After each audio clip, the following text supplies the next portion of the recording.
The woman who was swallowed up by the floor and who met lots of other women down there too. It was all because of the work presentation. She hated presentations. Always had since she was at school, and the two idiots at the back of her classroom would hiss "Sss" at her flaming red face. They hurled abuse at everybody, but she was an easy target. Her face would burn up, blazing red, as soon as she heard the sound of her own voice and felt the layers peeling power of eyes on her. With age, the flaming redness had lessened, but her nerves channeled themselves through her body and manifested as a severe knee tremble. She wasn't sure which was worse.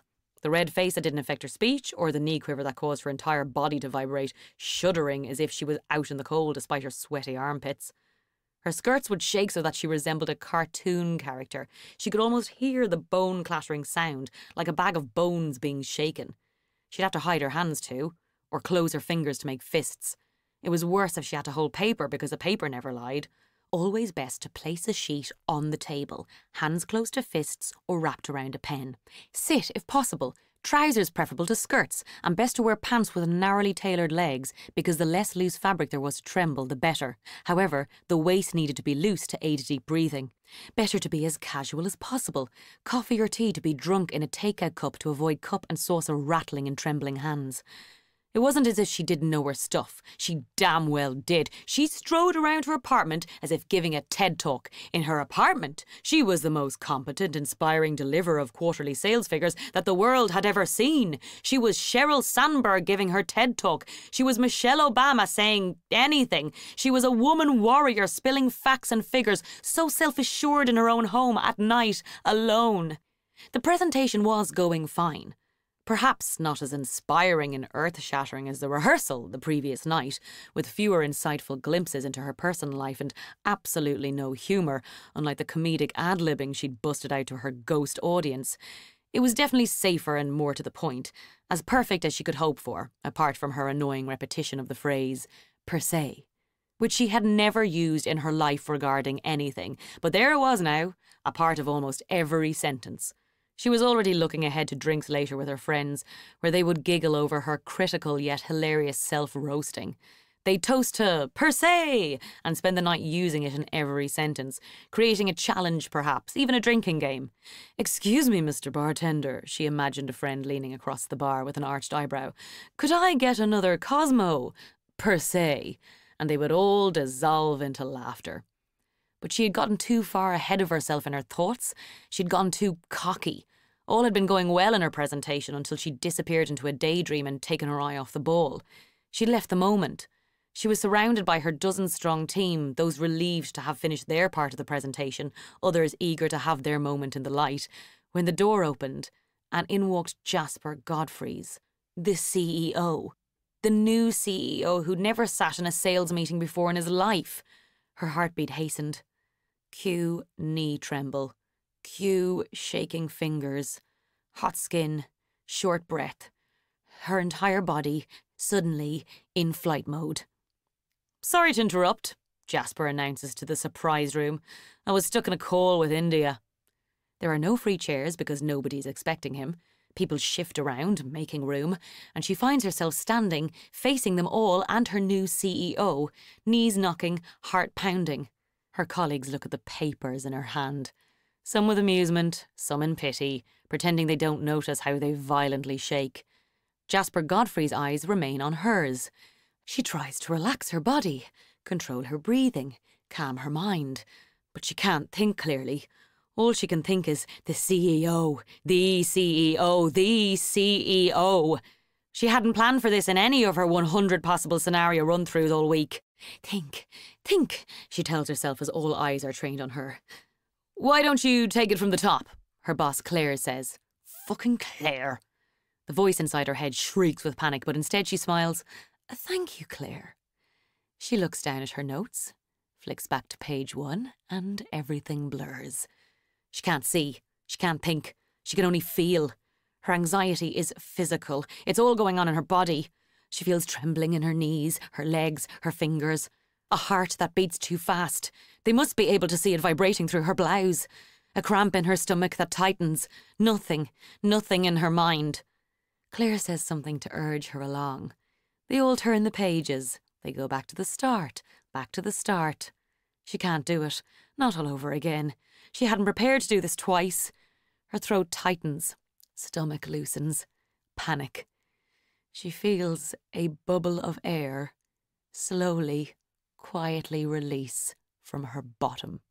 She's thankful it's quiet, but it doesn't take long for the hot, thick smell of her panic to circulate the room. She sees it hit Colin first. She sees how he jerks and moves his hand closer to his nose. He knows it was her. It will soon reach Claire. It does. Her eyes widen and her hand goes to her nose and mouth subtly. She looks down at the paper, shaking violently, worse than ever before, and for the first time in 25 years, she feels a hot red blaze return to her cheeks, where it burns her skin, and she hears the words, per se, leave her lips, followed by a nervous giggle. They all look up from their notes to stare at her. Every single surprised, amused, irritated pair of eyes studies her, judges her. It's an awful, quiet, long, loaded silence, and all she wants to do is run out of the room or wish for the ground to open up and swallow her. And that's when it happens. A beautiful, inviting black hole opens up between her and the boardroom table.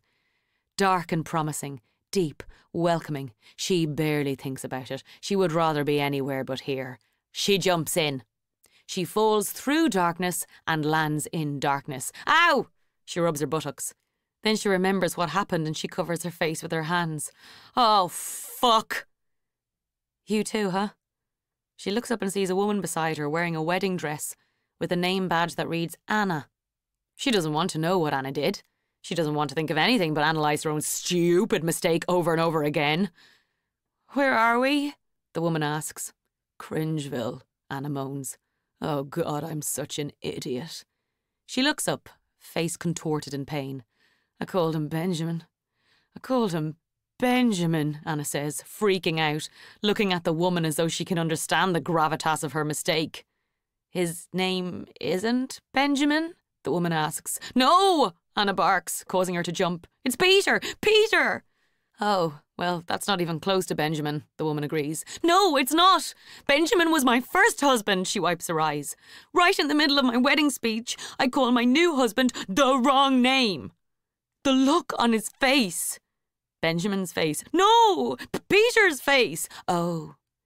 Anna closes her eyes, squeezes them shut as if trying to make it all go away.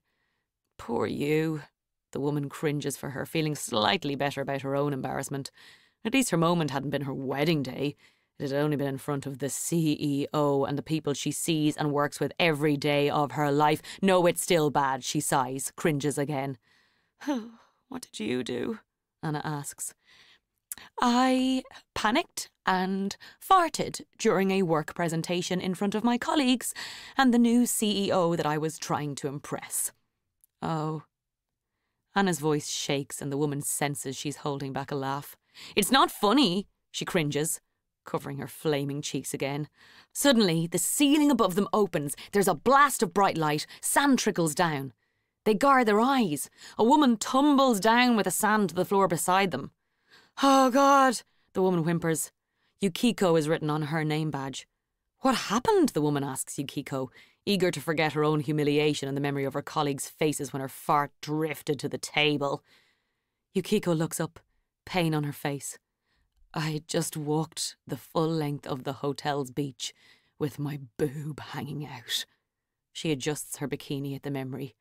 I was wondering why everyone was smiling at me. I just thought that everyone was so friendly. Oh, I wished for the ground to open up and swallow me, she says, looking around. The ceiling opens again and they hear piano music, smell delicious food. A woman jumps down and lands on her feet. Marie. She immediately starts tugging at her skirt, which is tucked right up into her underwear, revealing the cheeks of her bottom. And she wanders off deeper into the darkness on her own, muttering in French. The three women watching don't even bother to ask. So how long do we stay down here? Yukiko asks. Forever, hopefully, the woman replies, settling down in a dark corner. She thinks about her presentation again, about the expressions on her colleagues' faces, and she shudders. I've been here a while. The ceiling opens up to the place you escaped from and you climb back up again. 2 women left ahead of me, Anna explains. I guess they knew it was their time to go. Probably when the cringe dies, the woman adds, hoping it will happen at least in this lifetime. Never going to happen, Yukiko says, sitting down and wrapping her arms round her almost naked body. She relives her moment on the beach. My nipple was out, and everything. She groans before hiding her face. Another hole opens further down, and a woman stumbles into the pit. Jesus! She holds her head in her hands. You're a bloody idiot, Nora! Why don't you ever think before you speak? Anna laughs, not at anyone in particular, but at the situation. Maybe Peter will think my mentioning Benjamin was funny. We joked about me making the mistake, but I never thought it would actually happen. Maybe I should pretend it was a joke. A small hole opens above her.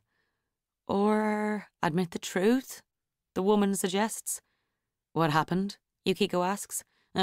She confused her husband's name with her ex-husband's name in her wedding speech. Yukiko's eyes widen. The hole above them closes instantly. Anna is not ready to go yet, and they all learn how this works. Nobody leaves the cringe hole until they are ready to leave the cringe hole. They could all be here for some time. You two aren't helping, Anna says, covering her face. Oh God, she groans. His parents, his brothers, his horrible sister, they never let me live this down. But it's not the worst mistake in the world, is it? The woman asks. Peter isn't going to leave you just because you made a genuine mistake. A wedding is an emotional time. You were nervous.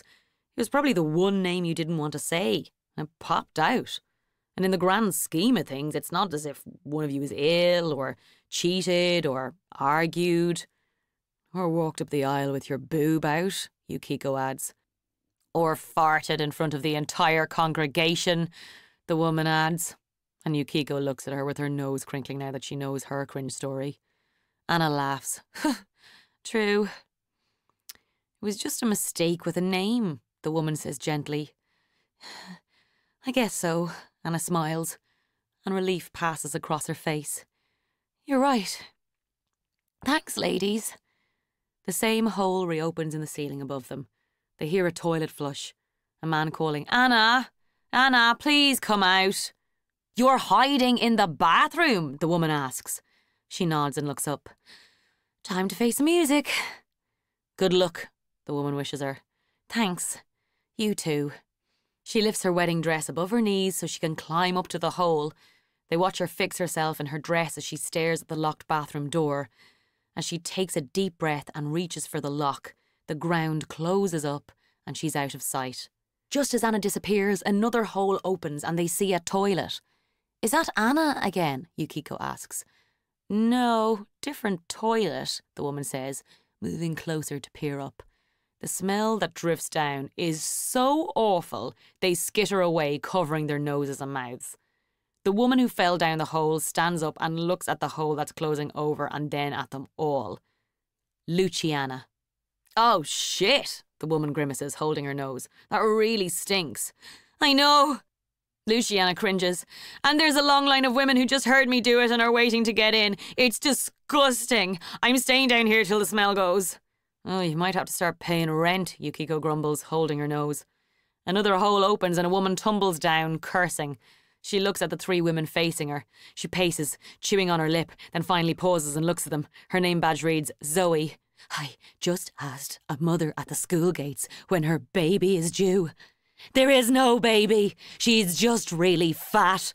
Like pregnant fat. I see her every day. It was in front of the other mums, she moans. A hole opens up further down and another woman falls to the ground whimpering. I slipped on my way to the bar, walking past his table. A voice calls from the dark at the other end of the hole.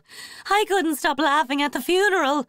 And a further voice from the darkness, hollow, haunted. I went in for a hug. And we kissed on the lips. Oh, please.